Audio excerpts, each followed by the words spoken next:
Good morning, my name is Lady Arteaga. I am going to tell about making a presentation about my best friend. She is my best friend. Her name is Gris Morel. When we were children, we shared a lot. I learned to know her likes and dislikes.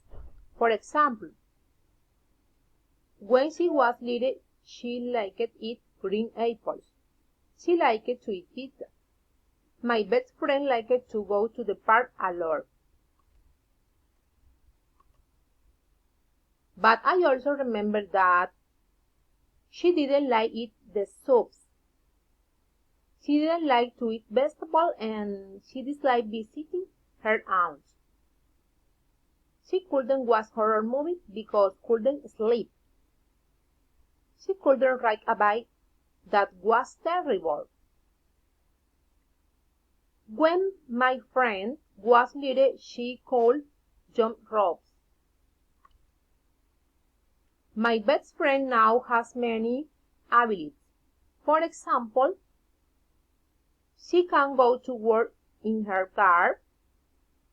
She can go to the park on Sunday. She can go for a bike ride with her daughter. She can watch horror movies. My best friend is 40 years old. At 40 years old, she likes soups. She likes vegetables. She loves life. She is lovely. Thank you.